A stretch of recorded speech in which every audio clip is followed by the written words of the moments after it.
Yun, ma'am. May kaugnayan yan sa iyong breaking news. Dahil nga gustong linlangin palagi ni Marcos at nila Romualdez sa pamamagitan ng mga tagapagtahol nila ang taong bayan. Umaangat daw ang ekonomiya, bumubuti ang buhay, at dahil dyan, sinupla sila ng World Bank. Pero may isang reporter dyan, ma'am, na prangka pag magtanong na pinag-initan nila. Ang pangalan niya ay Eden Santos ng Net25, no? Mga kababayan, ma'am, naging PCO undersecretary ka at you were part of the government communication officers na team. At may isang instance lang na nagalit talaga si Pangulong Duterte dahil yun ay operatiba naman talaga ng CIA-funded na grupo para manabutahi, hindi naman talaga pang journalism sa kanya. No? I'm talking about Tiara Nada na napag-initan siya dati dahil binastos niya si Pangulong Duterte at kung ano ang report na nakukuha ang Malacanang press corps ay nabaliktad na dahil ang layunin nila ni Maria Ressa at CIA ay putahin ang gobyerno. Magkaito kay Ed Santos. Ma'am, can you explain about this? Itong Balak Sibuyas at ngayon ay nabubulgar na hindi nila kayang i-handle ang katotohanan, yung parang The Few Good Men movie, you can't handle the truth! Ma'am Lorraine, galit na galit sila sa reporter ng Net25. Ita-tie up ko siya doon sa sinabi ni ng Malacanang, no, na nagbi-middle income na tayo, which is a blatant lie from the World Bank mismo, no. The Philippines is still classified, this is from the World Bank, is still classified as a lower middle income country. Yan ang sabi ng World Bank. Tapos ang pangit nung ng review sa pababa ang ekonomiya natin. No, so you don't want, if you are an insecure president, no, especially if you don't really have any plans and you have no competence to make the lives of the Filipinos better, you really have to lie. You really have to muzzle the press. Yan naman ang unang ginawa ni Tambaloslos at ni Marcos, no. Halos lahat ng mainstream media sila na may-ari, no. Andyan ang presence ni Marcos at saka ni Tambaloslos na pinatahimik ang press ng Pilipinas na playbook ng tatay ni Bongbong Marcos. Sakto talaga yan. Eksakto. Kaya yung mga nagsasabi ng katotohanan, may punishment. Kasama dyan ang SMNI. At ngayon, si Eden Santos ng Net25. Nung panahon ni PRR, si Pia Ranada, kaya siya pinagbawal na sa PCO o sa Malacanang Press Corps kasi meron nga siyang agenda. Hindi siya katulad ng ibang Malacanang Press Corps na sabihin kung ano yung katotohanan, 'di ba? Sa kanya hindi. Nag-outright lie si Pia Ranada noon tungkol kay Bongo, tungkol ka sa PRRD, tapos bastos siya.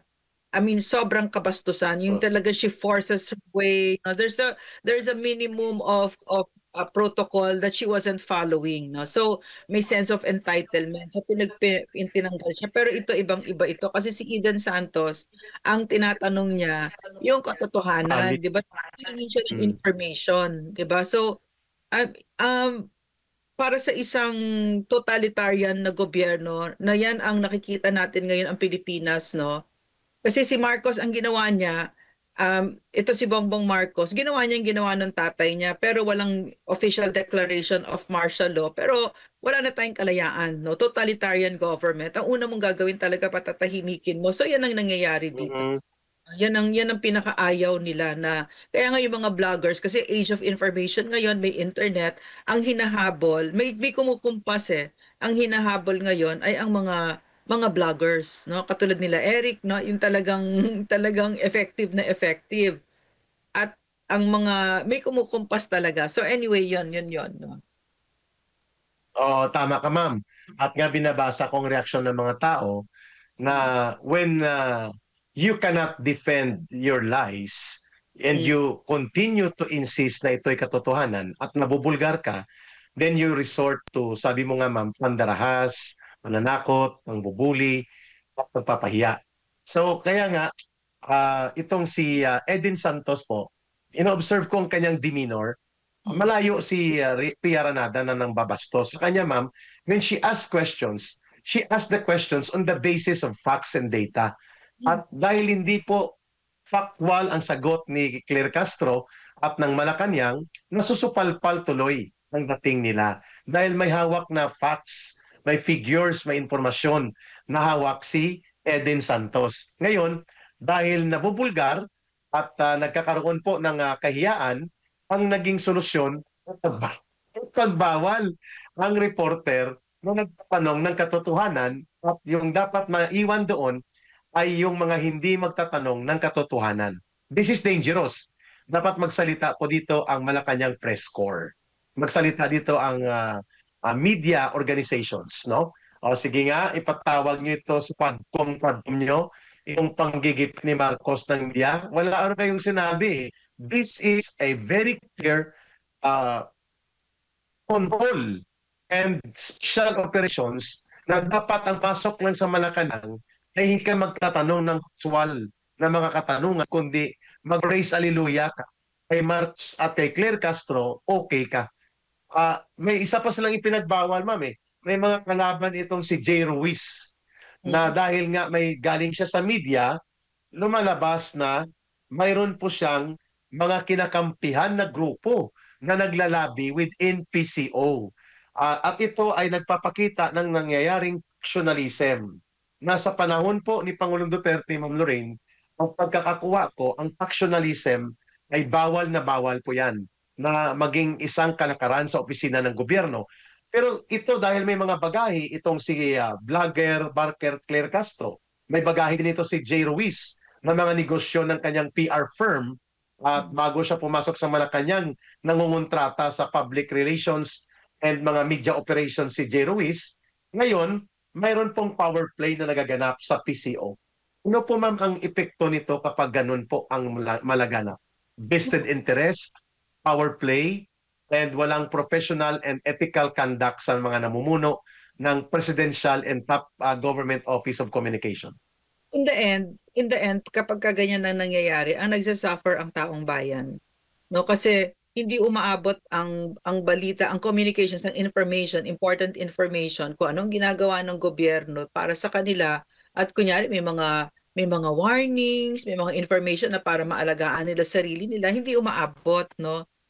Pero ano naman ang ibabalita nila sa isang presidenteng non-performing? Yun din yun, 'di ba? So, alam mo ibang-iba talaga ang ibang-iba talaga ang gobyerno ngayon under Marcos at saka kay PRRD. Talagang kung ako nasa gobyerno ngayon, iiyak ako talaga. There's nothing inspiring, 'di ba? And that sort of thing. So, kakaawa din sila yung mga nasa gobyerno ngayon. Kasi puro sila, I don't even know, alam mo, Eric, mga kababayan, I don't even know bakit ang daming drama. Ang daming drama talaga. Hindi na lang magtrabaho, 'di ba? Puro na lang drama ng ganyan. At saka talaga napakagaganid, no? Very, very, very greedy. Dapat kasi dinadivest mo yung mga interest mo, mga business interest mo when you enter government, 'di ba? But he did not divest. Si Jay Ruiz, as far as I know, did not divest business interest. Kasi nga, pwede mong gamitin ang connection mo sa gobyerno, ang poder mo para sa iyo. Hindi 'yon, Exactly. hindi pwede 'yon, 'di ba? Hindi pwede 'yon. Magkaliwanagan ulit tayo doon, no? Bawal 'yon. Dapat para sa taong bayan ka. 'Yun lang. Pero paano mo gagawin 'yon? Kung mismo yung pangulo yung leader mo, no? Ganun na ganun, eksakto yung ginagawa. Paano 'yon? There's no moral compass anymore. Kasi nga during my time, our moral compass was PRRD, who lived it, no? That incorruptibility, that simplicity, that humility. We lived it. I told you. Pag kumakain kami, ang pagkain talaga namin, piniritong manok, piniritong isda, isang piraso pa, alam mo yon, ganon. Tapos may sabaw, may kanin, may dessert, may gulay, ganon. Ganon lang kasimple. Tapos sasabihin niya talaga, underscores it. He says, okay naman yan, pero kasi hindi natin pera yan, pera ng taong bayan. Paulit-ulit yan, no? Pero kung hindi mo naririnig yon sa principal mo, tapos appointee ka, tapos ang dami mong hawak na resources, wala kang moral, wala kang compass, wala kang direksyon. Unlike PRRD kept a tight rein on all of us, no? He ran a tight ship. There was no doubt that he was the leader.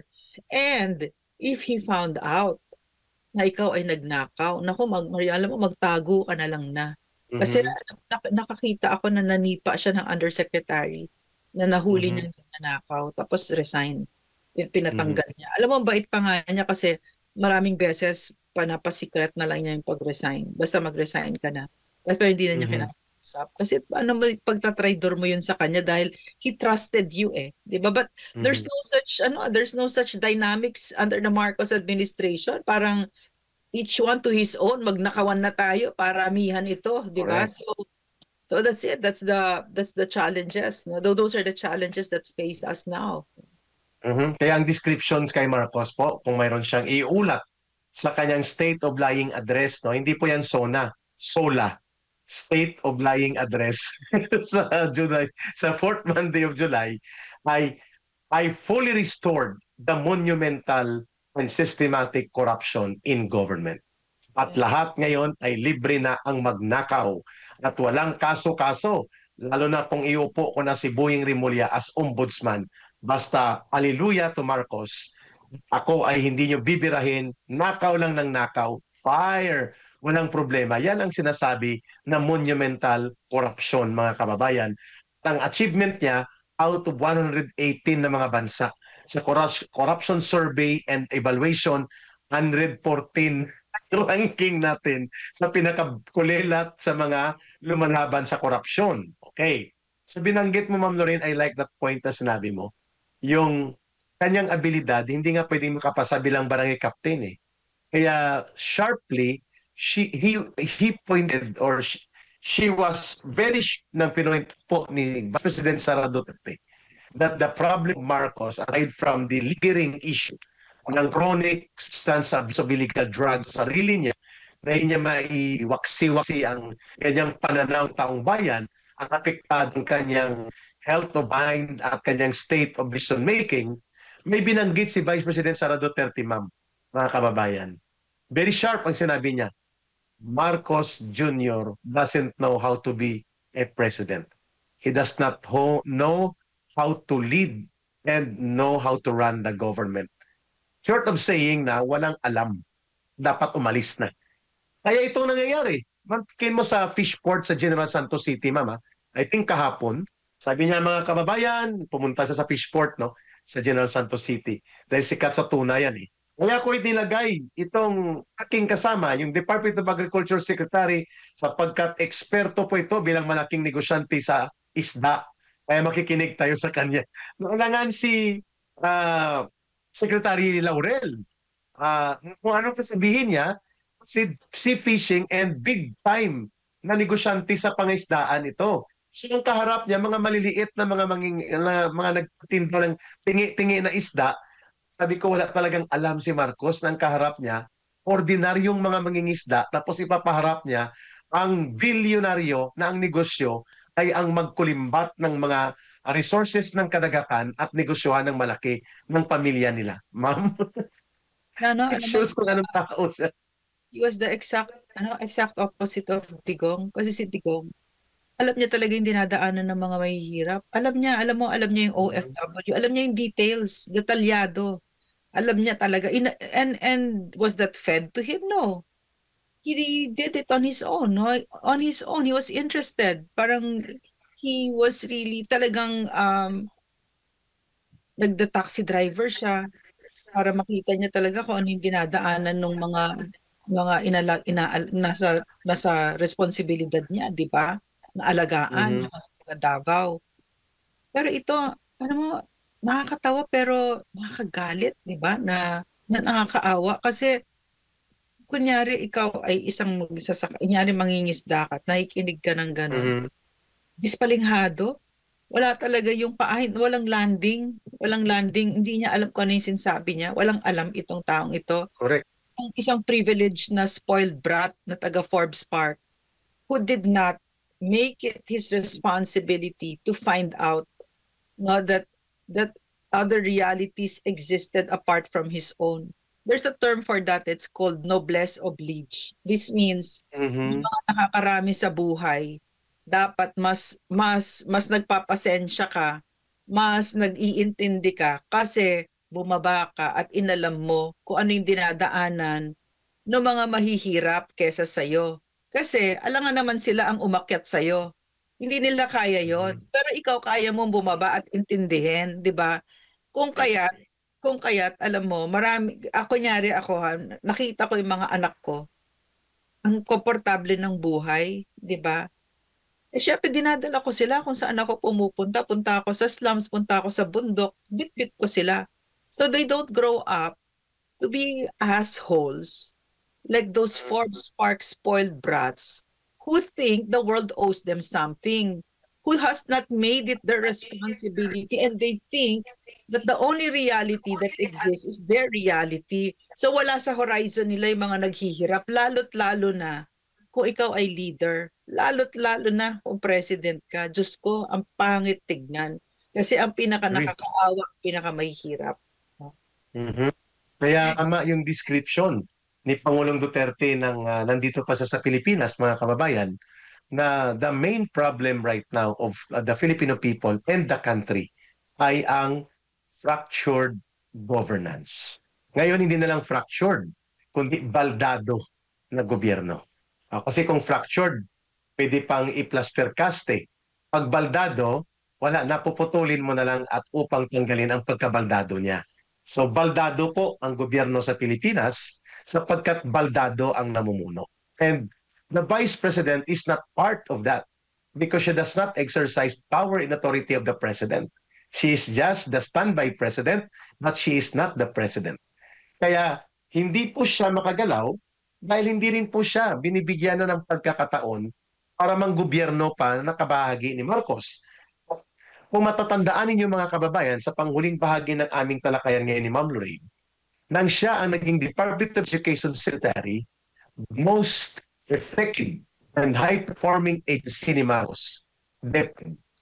Alam mo yan, Ma'am Lorraine, 2 years halos ng Department of Education was the highest performing and most trusted government agency during the time na ang Department of Education Secretary ay si Vice President Sara Duterte. Meaning, kung bibigyan ng pagkakataon na siya ay maging bahagi ng aktwal na pamumuno at pamamahala sa gobyerno, Sara Duterte can deliver better than Marcos. And that is not a statement na parang ginawa ko lang. Yan ay proven. Mas kaya niyang mamuno. Mas kaya niyang manindigan at mas kaya niya pong dalhin sa tamang direksyon ang gobyerno natin.